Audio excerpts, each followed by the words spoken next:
With me now to talk more about all of this is Adam Van Koeverden and Liberal MP Adam Van Koeverden, and Conservative House Leader Andrew Scheer. It took me a while, but I got there. Hi, everybody. Thanks so much for making time for the program. Mr. Van Koeverden, I'll start with you.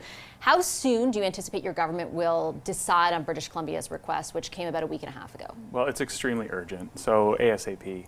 And I just want to say that, this is a very, very sensitive issue that is very personal to a lot of people who have lost a loved one. And I count myself among them. It's really, really tough, and it's emotional and it's hard. And we've got to lead with compassion, with empathy, and with evidence, and work with provinces that are trying as hard as they can to tackle this very, very challenging issue. Is there more that you need to make a determination? I mean, British Columbia led the request to actually decriminalize. Now they're saying it's not working in public spaces.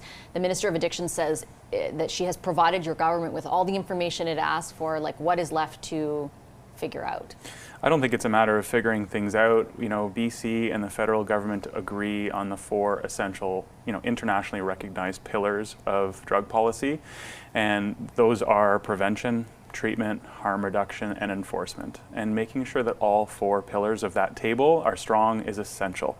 And that's what we are doing with all provinces and territories and all regions across the country, is making sure that that table stands up, because with those four legs of the table, we can continue to save lives. Mr. Scheer, your party has been unequivocal in denouncing the policy writ large of decriminalization, and you've pointed to the increase in opioid-related deaths or toxic drug deaths in British Columbia to underscore that position. There's been a 5% increase. Their neighbor in Alberta has seen a 17% increase over the same period of time, and that province is vehemently against policies associated, more focused, I should say, on harm reduction. They're focused primarily and solely, actually, the Premier has said, on treatment. Are you falsely presenting this as a causal relationship? Well, first of all, the numbers are much more stark. Overdoses have gone up almost 400% in British Columbia, and this so-called pilot project has shown what happens when you decriminalize the use of dangerous drugs like meth, heroin, and crack in public places. So we've heard reports of nurses being told that they should not breastfeed their child if they've walked through an emergency room where people are smoking meth.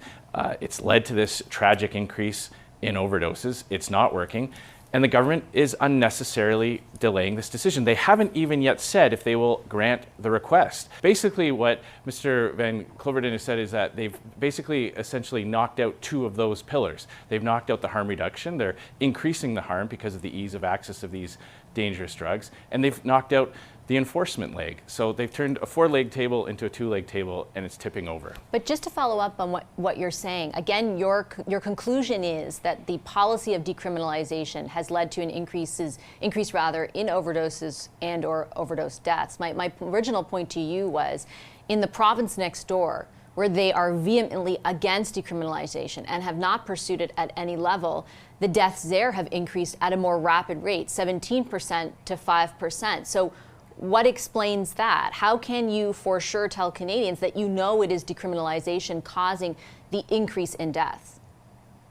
Well, we know it's the decriminalization because the massive spike started when Justin Trudeau decided to decriminalize the use of dangerous drugs in public places.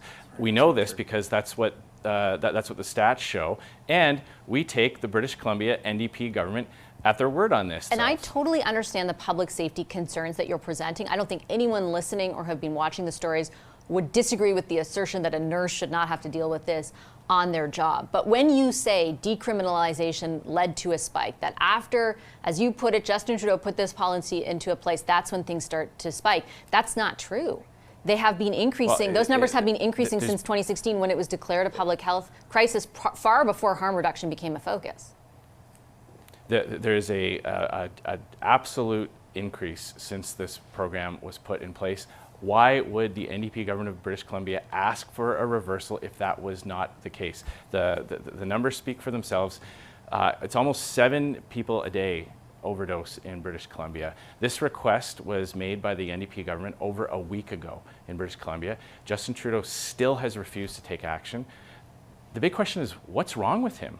Like, why? What else is he waiting to see? How many more people have to die? How many more letters have to come from the British Columbia government begging the federal government, the Liberal government, to overturn the decision before Justin Trudeau takes action? Is it because, Mr. Van Koeverden, your government is ideologically wedded to the idea of decriminalization that you haven't made a decision on BC's request any sooner? No, and I actually would say that we're not ideologically wedded to anything. We're working with provinces on the basis of their requests. BC requested steps towards decriminalization, and so did the police, by the way. Law enforcement was 100% on board. They asked for a healthcare approach to the toxic drug supply and saving lives, and on that request we acted. Now they've made a different request and we are acting. And it's really, really upsetting, though, to hear Mr. Scheer continually stigmatize people who are struggling and suffering. Can two things be true at once? And would it not have been incumbent on your government when providing this exemption to BC to ensure, as police also advocated for at the time, that the necessary public safety restrictions were in place? The same police chief that you're referencing that advocated for decriminalization also noted that in the conversations that led up to both the application and the approval from your government, their focus was on mitigating the public safety risk in public spaces, and that nothing specific was put into that exemption that would have guaranteed that. Is that not an oversight on your government's part? I don't think so, because at the same time we brought forward new programs and policies like the Building Safer Communities Fund that were available to municipalities like mine through the Minister of Public Safety. And in Halton, they secured $4 million for, obviously Halton is smaller than British Columbia or Vancouver, but these programs and the funding for them are available to British Columbia and to Vancouver. Isn't it your responsibility as the federal government when you say you're going to allow for drugs to be decriminalized to ensure that, like you point out, the nurses in the hospitals, the bus drivers, this doesn't become their pump, because it did? No, I agree with you 100%, but we're also pointing at some areas of provincial jurisdiction where we are there to support the provinces and the territories in the capacity of a rapidly changing and evolving emotional situation that's very, very challenging. This is not endemic to British Columbia or Canada. The toxic drug supply is killing people around the world, and it's something that we need to have an approach that is both compassionate and based on evidence and facts in order to save lives. Mr. Scheer, I'm going to give you the last word. I just have time for one last question. Is it the Conservatives' position that anyone using these drugs should be arrested and put in jail? We're talking about the consumption of crack. We're talking about people smoking meth in hospitals, parks, and public transit. Law-abiding Canadians have a right to take the bus, to take the train, to go into an emergency room, not being exposed to these kinds of dangerous drugs. And there is nothing compassionate about using government resources to pay for opioid type of drugs to be given out to addicts, or to take away tools from law enforcement to get them into the programs that they need. Look, I'm not taking away from, like I said, I think the public safety concerns that you're recognizing, open drug use in public spaces, near kids, near professionals and hospitals. That's what we're discussing I understand, this week. Why can't Justin Trudeau just say yes in public to British spaces? Columbia? But I'm asking more largely yes. about your party's policy where decriminalization and harm reduction is concerned. Because what I am insinuating from what you're saying is that you are not in favor of decriminalization at all. Your party does not support decriminalization at all, which to me says that you would like to see those drug addicts, those people who are using that, arrested and put in jail, which is a very different approach than public health advocates are saying will work. No, look, what we're saying is that if someone's smoking crack or meth in a hospital, the police should be able to come in and stop that. Right now, they don't. They don't have the tools that they used to have to get that type of dangerous drug consumption out of hospitals, out of parks, and out of public transit. That is a direct result of a decision that Justin Trudeau made. The British Columbia government is now asking him to look at the science, look at the evidence, look at the results of that policy. So you only don't want decriminalization in public spaces. Is that fair? You're not against it completely? Look, the Conservative Party does not believe that we should decriminalize hard drugs. It's always up to individual police task forces to decide how to operationalize that. But what Justin Trudeau has done is made it impossible, or next to impossible.